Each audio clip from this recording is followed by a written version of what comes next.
Every option. Every state of being, yeah. Life, death, even himself. It's laid out so starkly. First, I don't want to die.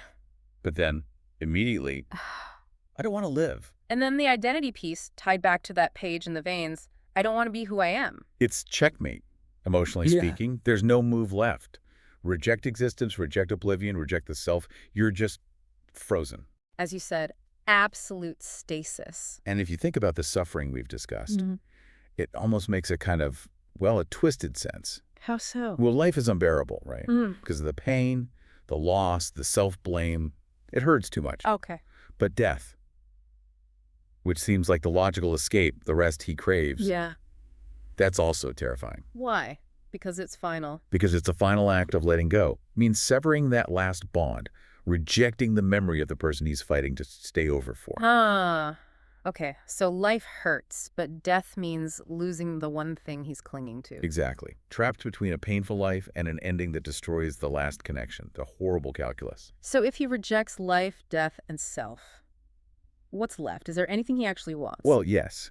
And the transcript gives this incredibly simple, almost childlike answer. It cuts through all the negativity. What is it? He says, I just want to love. I just want to cry. Wow. It's not about changing his situation or finding happiness or even wanting to live. It's simpler. It's about feeling the basic mechanics of emotion. Precisely. The ability to feel and express something authentic. Love, grief, pain, just the capacity for it. Without the crushing weight of deciding whether to exist or not. Like he just wants his heart to work again, even if it's only to grieve properly. Yes, to feel the sorrow, maybe, instead of turning it inwards as self-hatred, to authenticate the loss. It's like wanting to go back to pure emotional function. That makes a lot of sense. And given that state, that complete paralysis and inability to choose, it's maybe logical that he then looks outwards, right? For external help. Yeah, the internal resources are just totally depleted. The blame shifts, or rather the search for a solution shifts, from internal struggle to looking for, well, intervention. A radical intervention. He starts asking for cosmic help. Right. He needs a bit of lighting from the sky and some guidance. It's not just asking for advice. It feels bigger. Like the problem is so fundamental, only something huge, something external, can possibly show a way forward. The confusion is total. Wow. He needs illumination, guidance from outside the whole mess. And then it becomes explicitly spiritual, doesn't it? The appeal to God. God, if you hear me, I'll reap what I sow. Don't leave me alone. That sounds less like a simple prayer and more like a bargain, a deal. Oh, absolutely, it's a bargain. And think about what he's offering. I'll reap what I sow. Meaning, I accept the consequences. Whatever punishment I deserve for that page in my veins, I'll take it. That's how I read it.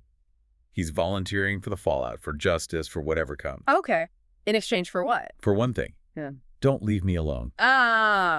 So consequence for connection. He'll face the music, even punishment, if it means breaking the isolation. The isolation that's keeping him trapped in that paradox. He's willing to trade the self-hatred and the paralysis for some kind of judgment, as long as it comes with presence, with not being alone. It puts his personal suffering into this larger, almost cosmic context. He needs a higher authority to step in because he can't choose himself. Right. Surrendering to consequences becomes a potential path, guided by that lighting from the sky, primarily because it promises an end to the aloneness. What a journey, just in these few lines. We went from that deep-seated self-blame through the thoughts of ending it all, but held back by memory. Right, the fragile memory. Landing in that impossible knot. Can't live, can't die, can't be who he is. Just wanting to feel again. And finally, this desperate plea outwards for guidance, for connection, even if it means facing consequences. Yeah, this single source really paints a powerful picture of complete emotional paralysis, doesn't it? It really does. Where the suffering is so total that every path is blocked. Yeah. And the only thing left is not really a desire for life or death, but just guidance or light. A cry for direction, any direction out of that static state. To feel, to process, maybe just to be told which way to finally fall. So there's rest or connection, not just this endless internal loop. That inability to choose is so central. So thinking about the source material, this specific state, if someone is caught there begging for light but unable to choose life or death, what kind of help would actually be meaningful? Is it about forgiveness? Or a clear path forward? Or maybe just permission, like you said, to finally just cry and feel it all without judgment? It's something to think about, isn't it? It really is a tough question, rising directly from the text itself. Well, thank you for joining us on this deep dive into such powerful language. We hope it gave you something to ponder, too. Thanks for listening. See you next time.